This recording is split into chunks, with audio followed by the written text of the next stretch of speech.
I also want to remind folks that if you would like we have the closed captioning function enabled within Zoom. So if you'd like to see the closed captions of the webinar, just go to the bottom of of your Zoom screen and click on the little CC icon.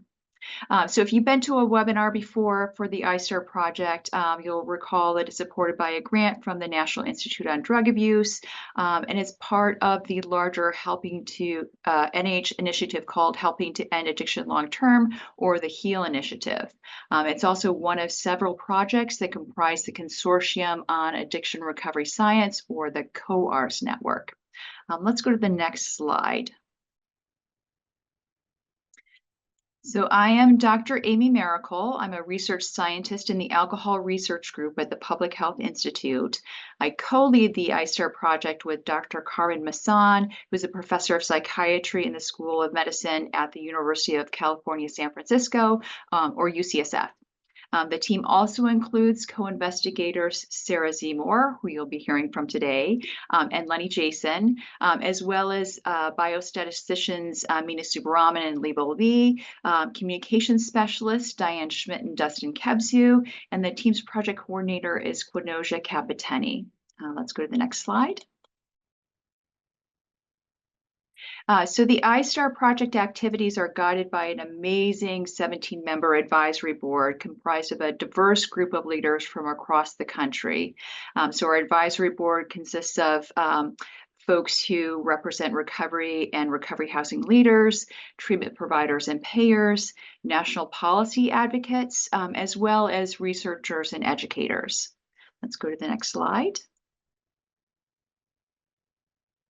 And now I want to tell you a little bit about who we will be hearing from today.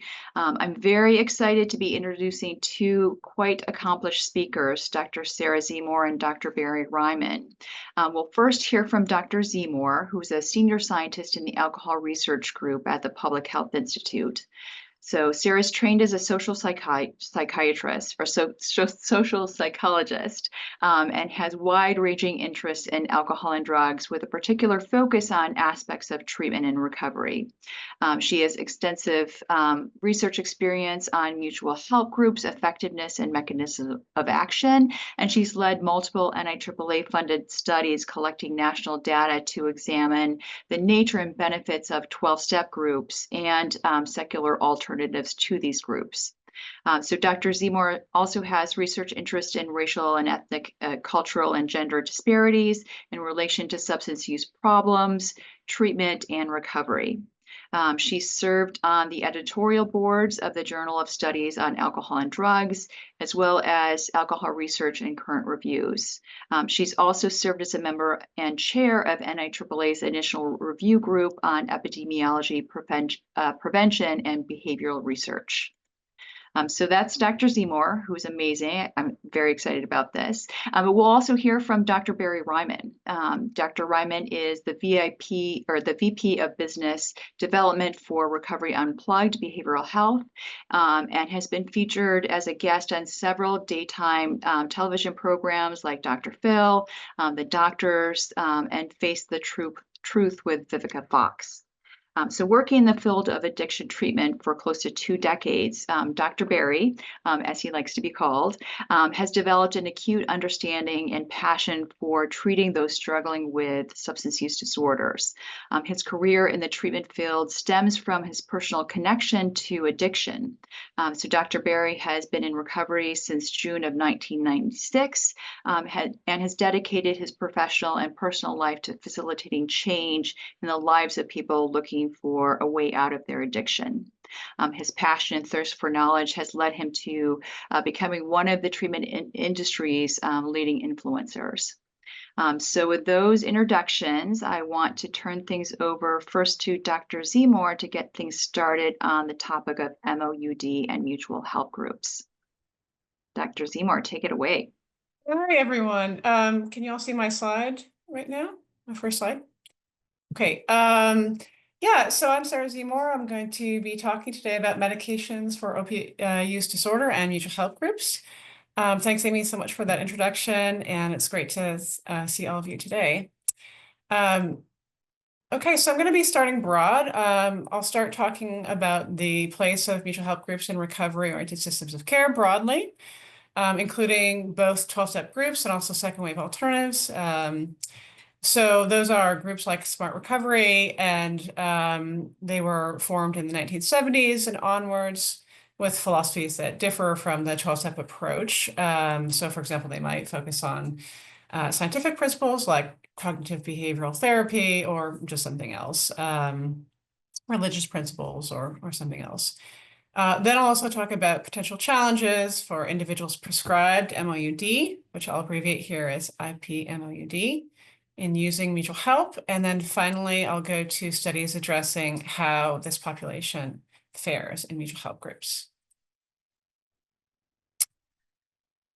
Okay, so I think we're all familiar with AA and NA, but 12-step groups are a foundation of the substance use disorder service system and the most common form of help sought for a substance use disorder in the US. AA has over 100,000 weekly meetings in the US, and NA now reports about 28,000. So these are pretty huge groups. And the vast majority of public treatment programs in the US incorporate 12-step programs and principles as a primary or secondary approach. We also know that 12-step groups are a uniquely valuable source of support. The meetings are free or low cost, so they're donation-based, and they're accessible both in person and online. And I just want to emphasize the online piece because we know that during and after COVID, online meetings really exploded for 12-step groups as well as for alternatives. So they're very much available now in ways that are new. I also want to highlight that 12-step groups are a foundation of care for those with opiate use disorders, as well as other kinds of alcohol and drug use disorders. So they are widely used and recommended even among those with opiate use disorders. 1 second here. Just trying to, I can't really see you guys, so I'll just keep going. I hope it's all okay. 12-step principles and practices are frequently incorporated into public opiate use disorder treatment. Standard guidelines for use of MOUD encourage referral to mutual help, and 12-step attendance is often recommended as an adjunct to treatment. And then actually majorities of those with lifetime OUD who receive any alcohol or drug treatment report mutual help attendance. So I just want to give you a sense of what that actually looks like. So here, this slide presents an analysis of the recent NISDA data. So those are surveys conducted by NIDA yearly. They're very huge surveys. And this figure shows prevalence of services use among past year treatment users with an OUD, age 12 plus. So here we see, this is the total population, and as I was mentioning, we see very high rates of self-help utilization overall among treatment users with OUD, and higher than for outpatient and residential treatment as well as hospital treatment. People saying that white people might be more likely to go to 12-step groups because AA was founded by 2 white men, but you see this pattern more or less across race, ethnicity.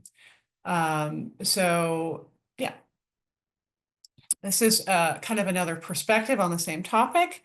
So this slide shows an analysis of the 2016 National Recovery Study data. So this was a study of people with resolved alcohol and or drug problems.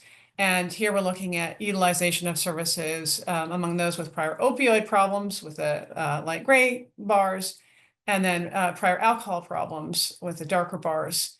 And you see here basically equivalent or higher usage of mutual help among those with opioid problems versus alcohol problems. So this shows, for example, in early recovery, high and equivalent use of mutual help.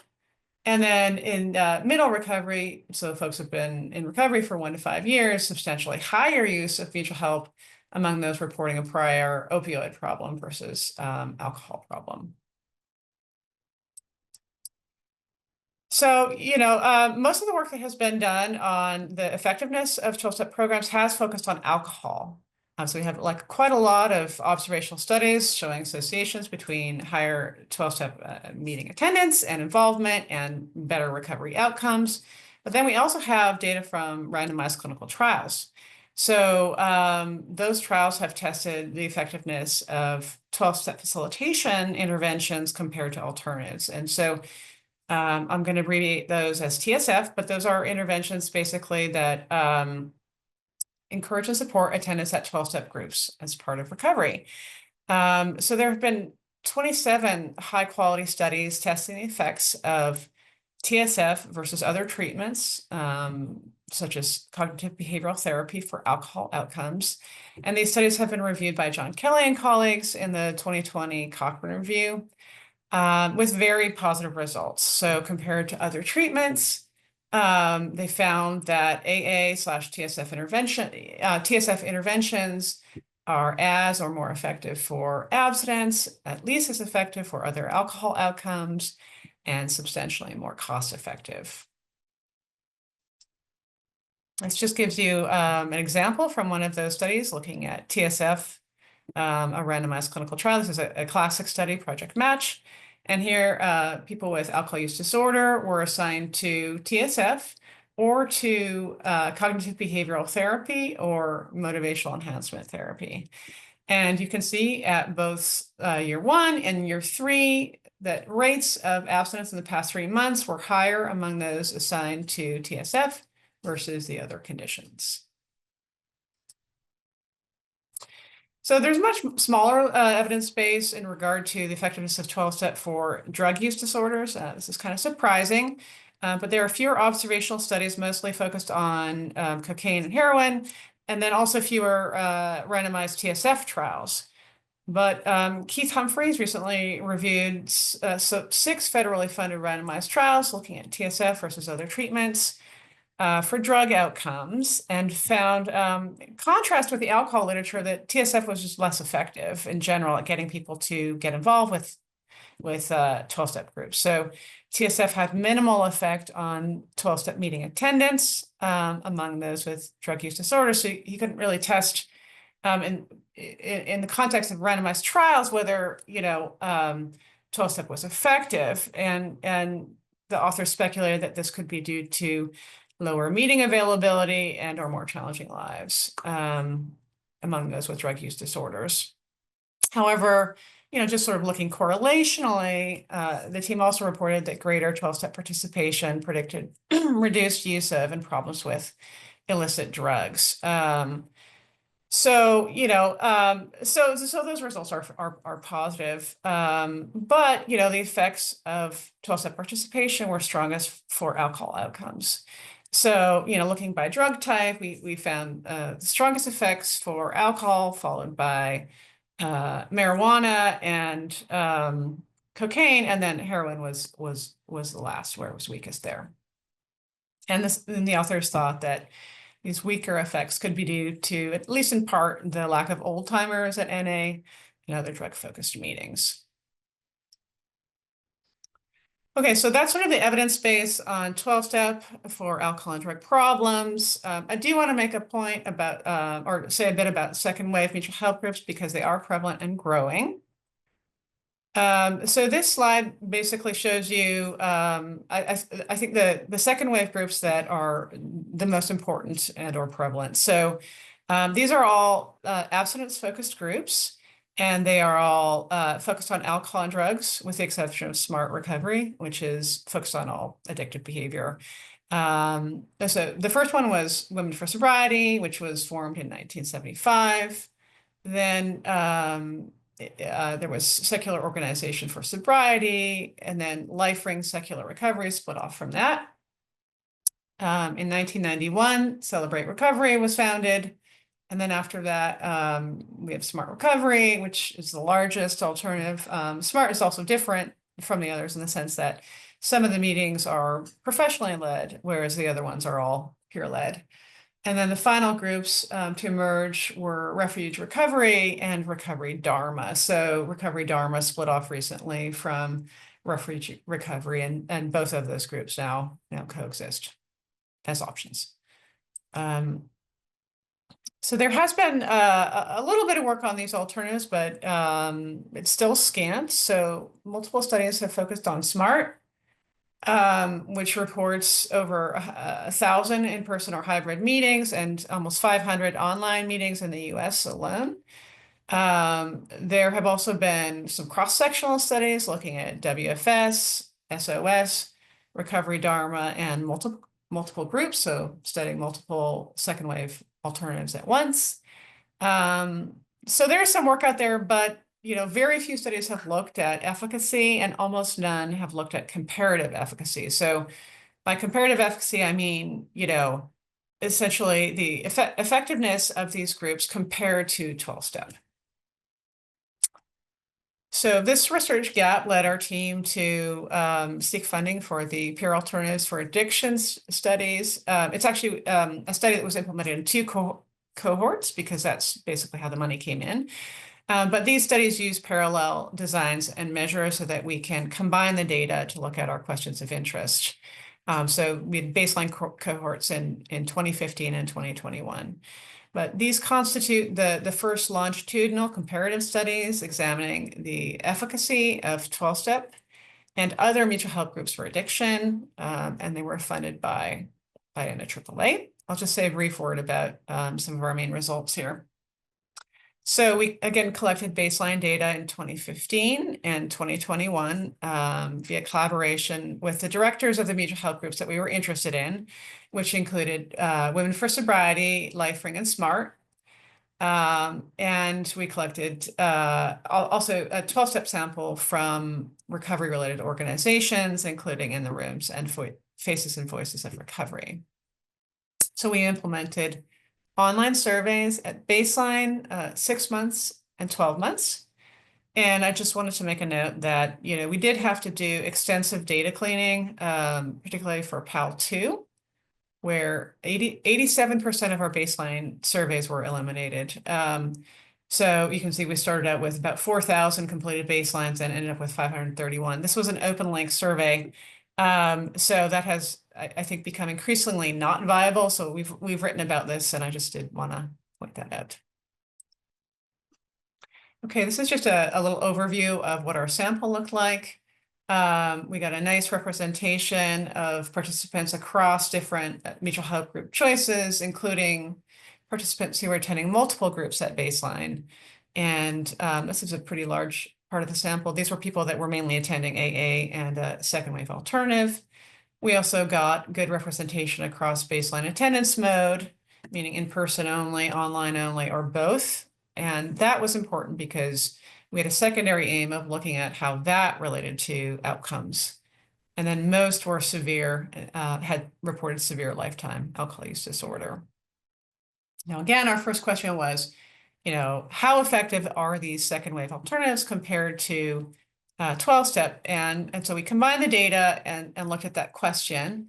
And we did find equivalent effects or benefits, really, of mutual help group involvement across mutual help group choice.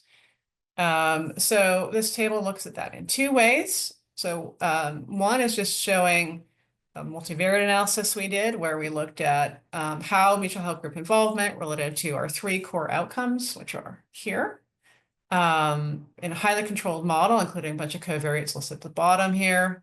And we find that higher mutual help group involvement predicted much higher odds of alcohol abstinence, lower odds of alcohol problems, and fewer drinking days, heavy drinking days at the next follow-up in the total sample. And also we found no effects for mutual help group choice. So whatever group they were going to, whether, it's here, 12-step only, WFS only, or whatever.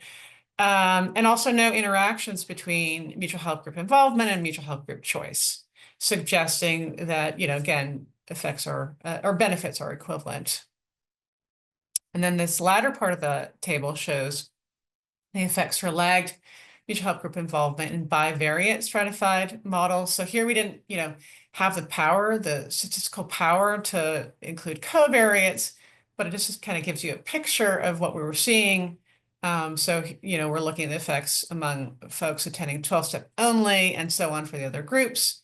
And we find that for all of these models, we get significant effects and benefits for mutual help group involvement for all of the outcomes, with one exception, which is this one here, 12-step only and heavy drinking days, but we did get a really whopping effect for abstinence. So that suggests that, they're doing okay. And, the numbers do jump around a little bit, but again, there were no interactions, no significant interactions between involvement and mutual help group choice, suggesting that we get equivalent effects. Just really quickly, I do also want to point out that, our secondary aim was, or a secondary aim was to look at how folks did as a function of attendance mode, that is, whether they were going in person only, online only, or did both. And we hypothesized that people that were going online only would have worse outcomes, alcohol outcomes at the next wave, because they would be less involved. And here we're talking about, they're going to be less likely to have a home or regular group, less likely to, have a sponsor, a close friend in the group, be doing service or volunteer work, and so on. So those are the kind of involvement-based activities. And then, so we tested this model using using a causal mediation analysis framework with temporal lagging, and yeah, basically it came out to be correct across all three of our drinking outcomes. So suggesting that, really in-person involvement is better.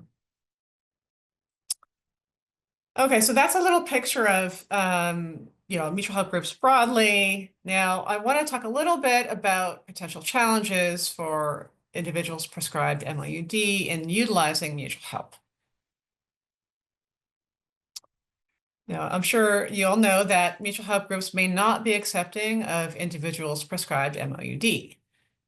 12-step meetings and members may stigmatize this population. So AA does officially support prescribed medications taken as prescribed, but NA's position is more ambiguous. So literature promoted until at least 2019 refers to those on drug replacement medications as still using, defends the rights of individual meetings to prevent this population from sharing, asserts that those using methadone should not lead a meeting, be a speaker, or serve as a trusted servant. So, when I checked last this year, that literature had been taken down.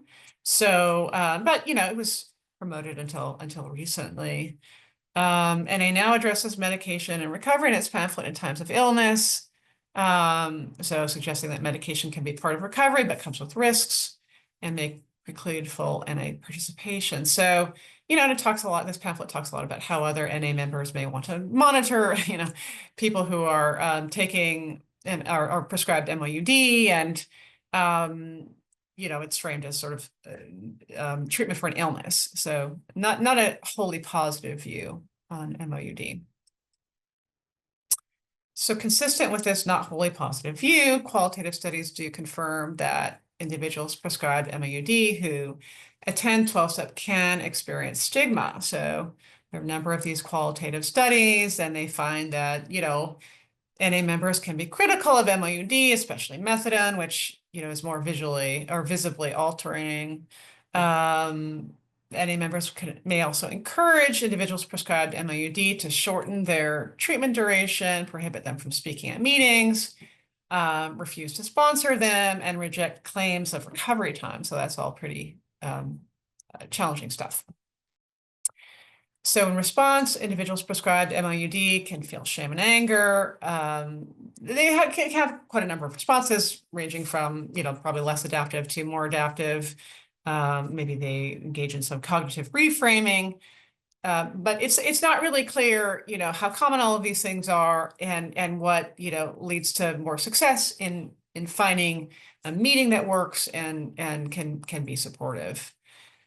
So also, just want to make a point that these studies do show that individuals prescribed MOUD can struggle with the 12-step definition of recovery. And I think this is important because we're all sort of still trying to get our heads around what recovery is. So Leanne Kaskoudas and I published a paper that addresses this question a little bit and provides a little bit more richness here in thinking about this. So this is analysis of the What is Recovery study, which Dr. Kaskoudas designed with the aim of understanding more about how people in recovery from alcohol and drug problems themselves define recovery. So it's a very large study. And so, basically people were asked to rank or to rate their agreement with 45 different recovery elements. And essentially, we looked at those data to try to understand which elements were most commonly endorsed regardless of recovery pathway. So these are the 8 that we came up with. And then here we're looking by primary substance. So basically, this table just makes the point that those who had a prior problem with an opiate but are now saying that they're in medication-assisted recovery really differ in terms of how they define recovery. So the numbers in this table indicate the ranking in terms of the percentage of this subgroup that is endorsing this element as definitely belonging in their definition of recovery. And then the shading indicates whether the endorsement level was below 90%, so for this purple, or above 90%. So those are unshaded. So essentially, you're seeing lower endorsement levels for almost all 8 of these items in this subgroup, and also different rankings. So different things are important. So for example, they're saying, they're less likely to say that recovery is a process of growth and development. They're less likely to say that recovery is about being able to enjoy life. And they're less likely to say that recovery involves some abstinence and or non-problematic alcohol or drug use. So by some abstinence, we just mean abstinence from at least one substance. For this group, the top ranked item was freedom from feeling sick as well, which was striking because this was did not make the top 10 for any other subgroup that we looked at. And we looked at 28 or so. So basically, they seem to be defining recovery more narrowly as sort of freedom from feeling sick and being honest with myself.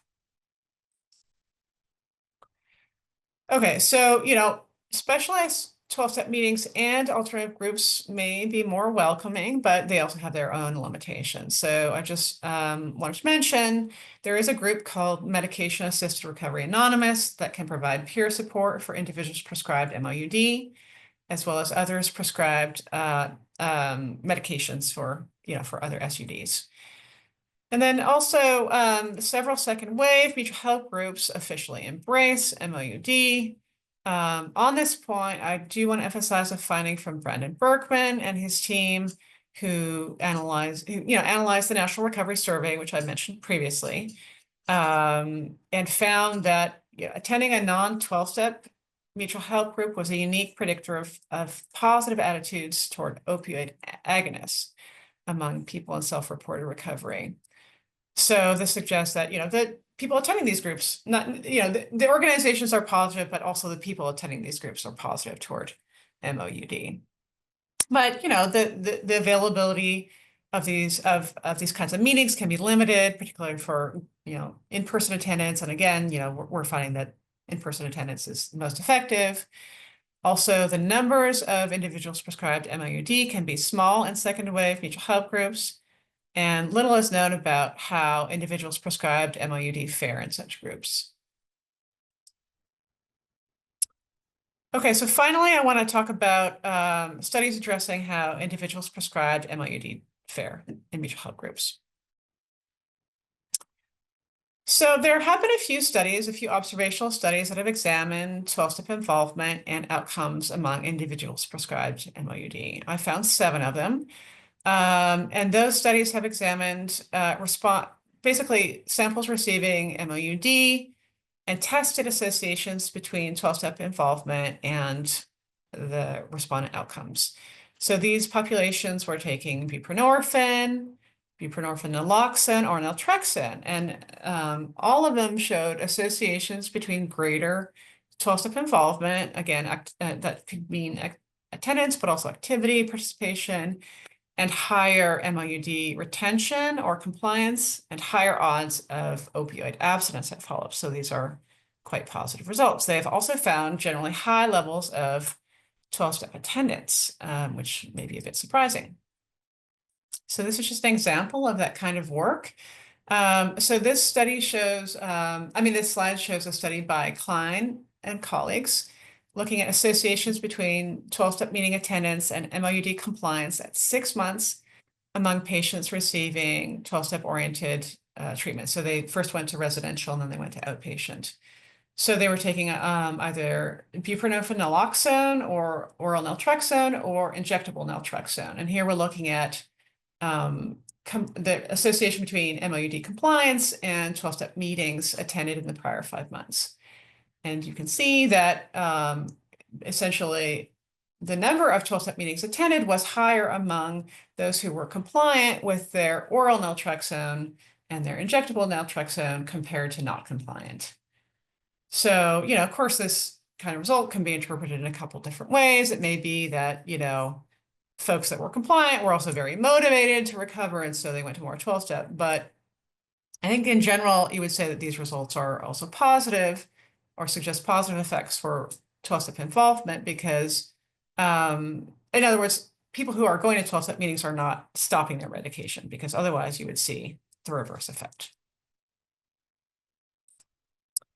Here's another example from that batch of observational studies looking at abstinence outcomes. So in this study, Weiss et al. Looked at effects of any versus no mutual help attendance on prescription opioid abstinence over time, finding, and there were 3 outcome time points, and results showed that any versus no mutual help attendance was significantly associated with higher odds of prescription opioid attendance at all time points. And these are pretty big effects. So at 18 months, you're getting 2.25 times the odds of prescription opioid abstinence.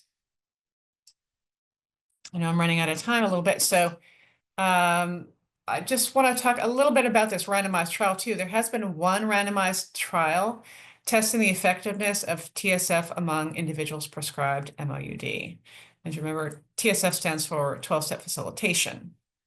So this study examined cocaine-dependent outpatients using methadone. So this is a rare study on methadone maintenance therapy for co-occurring OUD, and compared TSF plus standard counseling to standard counseling alone. So this study found positive results for the TSF overall. So those assigned to TSF had better outcomes during treatment. So that is in months 0 to 3. For example, 23% increase in days abstinent from cocaine. However, these effects did not last through the entire follow-up period, so there were no significant differences in cocaine use across months 0 to 15 or in alcohol use. They did find that TSF was effective, in at least partially, so there was greater 12-step meeting attendance through the entire follow-up period. However, there was low 12-step activity involvement through treatment end. So people were not really getting home groups, or not really getting sponsors. And so this may be a clue as to why you didn't get bigger effects on abstinence, because we know that activity involvement is a really important piece of obtaining the benefits of involvement in mutual help groups. So more work needs to be done there to understand how to best facilitate 12-step involvement among this population. So it's just a little visual of those effects that I've just described. People could or could not also be taking medication in this trial, disulfiram. So, but what you really want to look at here is the TSF lines are, the TSF shapes are dark. And this shows days of cocaine use per month. So you want lower levels. So the TSF conditions are doing better, but the differences are only significant in the first 3 months. Okay, very briefly, overall conclusions. So again, 12-step groups are a foundation of recovery into systems of care. They're effective. They seem to be highly effective for alcohol use disorders. The evidence is a little bit weaker and sparser for drug use disorders. Second wave mutual health groups are available and have been, there's some work on this, but it's mainly focused on alcohol use disorders. Individuals prescribed MOUD can be stigmatized in mutual health groups and experience other challenges. However, the current largely observational evidence base shows that greater 12-step involvement typically predicts better recovery outcomes. The work on methadone is almost non-existent. Studies are needed examining individuals prescribed MOUD, and I would say those with drug use disorders broadly to better understand the effectiveness of 12-step groups and second wave alternatives, especially experimental research and especially research on those prescribed methadone. We also need to understand how mutual help group involvement can be best facilitated and supported, and whether there are subgroups of individuals prescribed MOUD that should not utilize 12-step groups. So there may be people for whom those groups really just don't work.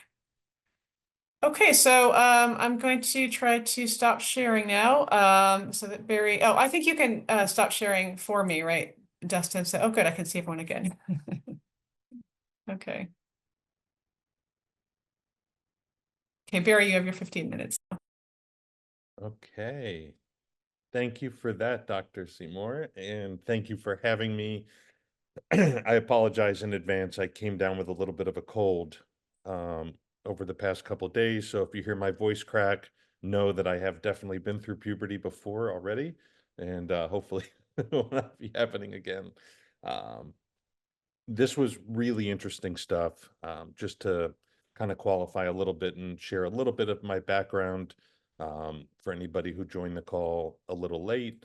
I am a person who's been in long-term recovery now for 28 and a half years, and I've worked in the field of addiction treatment for probably close to 20 years at this point.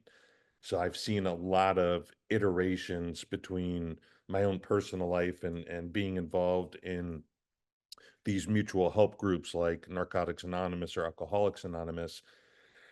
And then being on the other side, working in the treatment industry and watching the different iterations that have occurred on that side as well when it comes to MOUD, right? So I can speak from a personal perspective and tell you that growing up in the rooms of Narcotics Anonymous, there was always abstinence, abstinence, abstinence. And that's just how it was put. And I would say about 10 or 15 years ago, there has, and what we call it out here in Florida is MAT, medication assisted treatment, or medication assisted therapy, but we, Suboxone, Sublocade, Vivitrol to some extent. There's been a real shift to, especially on the treatment side and the side of insurance providers as well, working in the treatment industry, that there's been a real shift to getting people on these life-saving medications such as Suboxone or Subutex. And there's been an unspoken war going on between the shift that has occurred on the medical side and who these 12-step programs are. You have old timers that will tell you that these types of medications have no business being in 12-step groups. The steps are based on abstinence, and that's how it is, and that's how the literature is, and this is just how it's going to be. And when Dr. Sarah was sharing earlier that there's almost a stigma associated with people who are now prescribed Suboxone, Subutex, or any of these MAT type protocols that are coming in the rooms, they feel like they're being shunned. And with good reason, because it is happening. And from a person who has lived in abstinence like myself for way more than half of my life, I have come around and come to terms with how important these medications can be for individuals, and it's all based off the individual. This is not a one size fits all. Every single person that had a history of doing opiates should be on MAT or shouldn't be on MAT. Everything is based off the individual. But at the same time, I think that there has to be more acceptance, more of an understanding that allows people to recover at their pace, whatever that looks like. These medications save lives. They just do. They save lives. I've witnessed it over and over again. If you polled 100 parents who lost their child to an accidental overdose, and you asked them, would you rather have your child back here on Suboxone? 101% of them are all going to say yes, right? So when we look at things like harm reduction and life-saving techniques that are presented to us, we would be foolish to turn our heads up. The issue has been that, the people who are involved in these 12-step communities do not necessarily come from a scientific background. They don't necessarily come from a place where they are well educated in this realm and understand the importance of it. And other things that I've seen is that people have come into the rooms on these medications, and there have been members of either Narcotics Anonymous or Alcoholics Anonymous that have encouraged these people to get off their medication, thinking that they know best, and that person, not knowing that they don't know best, listens, and then the unfortunate happens. So one other area that I think there needs to be more access to is on the sober living side. Working in treatment, at the inpatient level of care, our particular facility is an MAT friendly sober living, right? But there aren't enough of them. There are not enough sober living facilities that allow clients to remain on Suboxone or even Sublocade, that once a month injection, right? And so people are getting displaced, or there's even treatment centers still to this day, which is almost mind blowing, that do not allow MAT, which is, bordering on criminal, or I don't know the word I'm thinking of, malpractice, right? So I still think that we're a long way away from being where we need to be. I think we are closer than we've ever been, if that makes any sense. I think that understanding the importance of these medications has been paramount. And I believe that we're getting to a place where we're pushing the needle somewhat, but I still think we're really far from where we need to be as a society in understanding how important these medications are. So with that, I would open to any questions that anybody might have. I know we were kind of up against the time limit, and I'm pretty sure I was told that 1:45 or around 1:45, I would stop speaking and we would open the floor. No, this is perfect timing. We, yeah, definitely appreciate your input and would willingly open it up the floor to folks who have questions. I've been checking the chat. We have a question for you, Sarah, about your portion of the presentation. Someone was wondering whether the mediation model that you presented from your PAL study has been published yet, if that's in a publication anywhere. Yeah, you mean the I think this person's probably referring to the attendance mode work, right? Mhm. That one. Yeah, so that one is still in preparation. But if you want to email me, I'm happy to keep you in the loop on that. Yeah. Another question about your presentation, Sarah. Do you want to comment on the elements from the What is Recovery study? Someone noted that the freedom from feeling sick is a really powerful and a really striking finding. What sense do you make of that? That's a good question. I mean, I think people who have a problem with opiates often have physical effects that are quite severe, right? And so that can be a concern in recovery. So people are trying to recover from those physical consequences of use.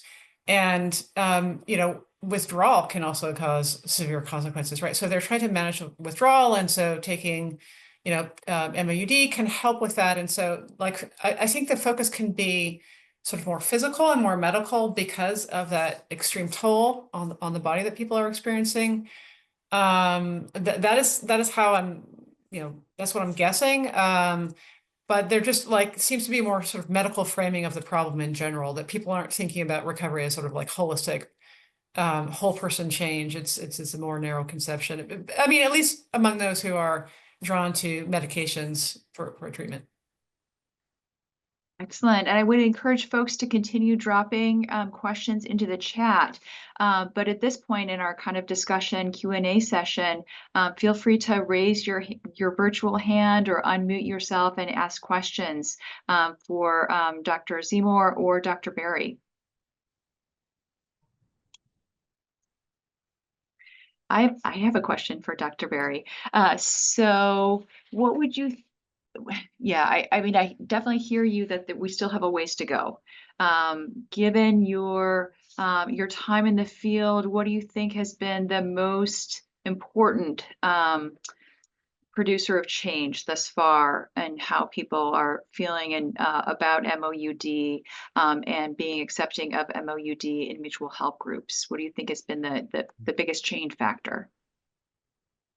Once it impacts somebody that they know, you know, at the end of the day, like, I know I shared with you guys off of, you know, behind the scenes over the last couple weeks that I have a 8-year-old that just had a bone marrow transplant and went through leukemia, right? Like, going through this process over the last year and being exposed to some of these different things have opened my eyes to certain things. And I think that when it comes to um, somebody close to you overdosing and being saved and being brought back, somebody close to you that's had multiple treatment stays, that hasn't been on MOUD and that continues to overdose every time they leave. I think that, you know, the more personalized it becomes, the more of an understanding we get. And I think that over time, when you look at somebody, it almost, and I hate to compare it this way, but like cigarettes versus vaping, right? Vaping is a form of MAT or MOUD when it comes to cigarettes, right? Still not great for you, but it's harm reduction. It's not the carcinogens. It's not the tar. You don't smell. You can't. So, like, I think that the more people whose lives are saved, and as the efficacy goes up, I believe that the acceptance will go up as well. And I think that there just has to be a shift because, you know, Sarah was right. There are non-accepting people in 12-step meetings of people who are, and I, you know, that 2019 report you put out with the method, I think that if somebody knows that you are on Suboxone and you're in a meeting, you're going to be judged. That's just how it is because the entire program has been based on abstinence, right? And then people say, well, where do we draw the line, right? Medical marijuana, is it okay? You know, there was a running joke, NA versus AA, right? In AA, you're sober if you stop drinking, but you can still smoke weed and take Xanax and be sober, right? Even though the literature doesn't say that, but that's the perception, right? So people from NA, you know, when they talk, they believe that addiction is all inclusive, right? That whether it's alcohol, illicit substances, but if we're allowing opiate maintenance, what about marijuana maintenance? What about alcohol maintenance? You know, like where so the people, the hardcore NA or AA people that look at the literature and abide by the literature and swear by the literature, this concept of being on some type of maintenance medication is almost absurd to them. So I think that the more time that goes by, the more accepting eventually people will become. Excellent. So I see that Leah Davies has dropped a nice question into the chat. Leah, do you want to unmute yourself or do you want me to read the question from the chat? Sure, I'm happy to speak to it, Dr. Miracle. Thank you. I'm curious, Dr. Berry, you referenced that your observation is that there aren't enough recovery homes that are open, or rather open maybe is the wrong word, inviting, welcoming, informed about best serving persons who are utilizing or prescribed medication for their opioid use disorder. And I'm curious if you and or Dr. Seymour have any thoughts, recommendations on approaches that would beyond, but to include stigma reduction, overt stuff that would make recovery homes more open and supportive for persons utilizing prescribed medication as part of their recovery. I'll start and just tell you that I think that one of the issues with sober homes, allowing MAT or MOUD, whatever, whatever we refer to it as, is they feel like it's too risky to manage the medications within the community, right? That they have to have a person there. And then there's rules now or laws with between treatment and sober homes of having staff that, you can't store medications in a sober home. That is just a regular, in Florida, we have FAR, which is our governing body when it comes to sober homes. And so the oversight of these medications or trying to manage these medications in the community, in the house, is a little difficult. So it creates, a bigger overhead.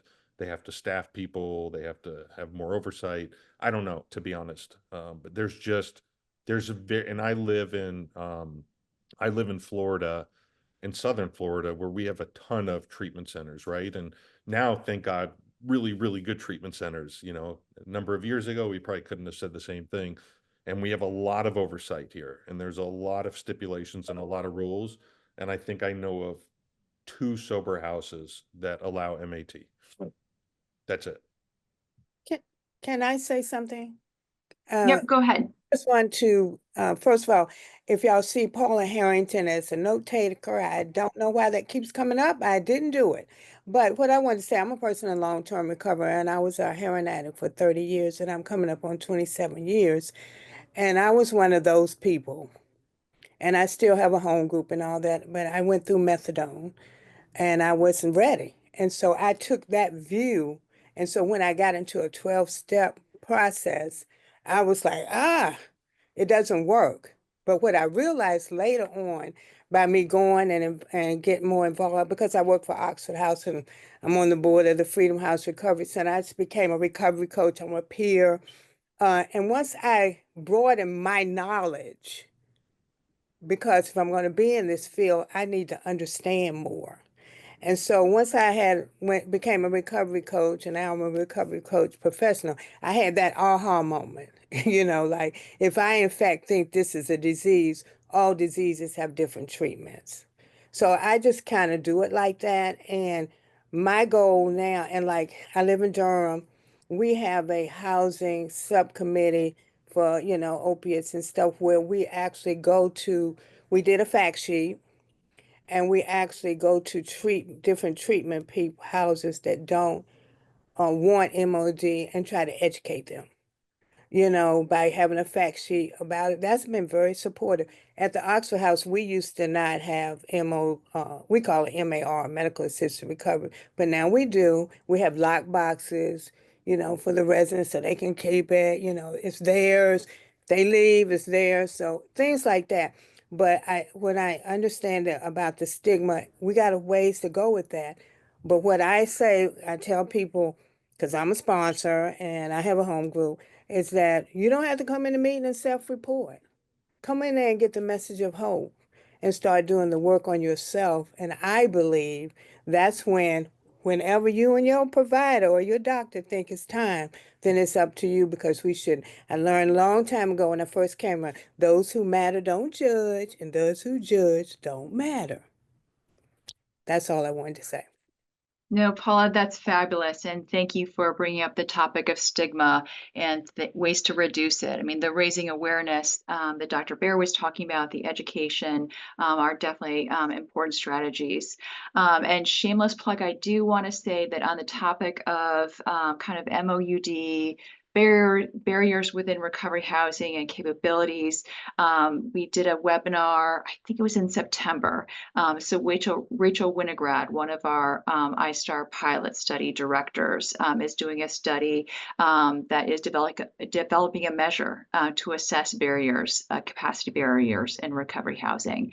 And I believe that webinar should be available on our website, as will this webinar be available on our website.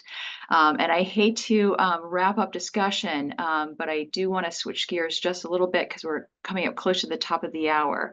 The I-STARR project is ongoing. We'll have a webinar next month. It will be another one of our I-STARR pilot study directors, Dr. Jody Dewey, and she'll be presenting on meeting the needs of recovery housing among folks in the criminal legal system. And we also have webinars set up for January through June. We'll post those so that you can register for them. And in January, we have one of our advisory board members, Daryl Mitchell, and we're really excited about that because he'll be talking about recovery housing and integrating recovery support services and other services into recovery housing. The other thing that I want to plug that's coming up is I mentioned earlier that the I-STARR is part of COARS, the Consortium on Addiction Recovery Science, and COARS sponsors the National Conference on Addiction Recovery Science, or NCARS. And that conference is a virtual conference. It will be in April, but we have open an abstract submission portal. So if you'd like to be a presenter, either as a poster presenter, a symposium, or a roundtable, I would encourage you to, coalesce your ideas. The portal is open. It's on the COARS website, and will be open until the first week in December. I think December 4th is when we'll take it down.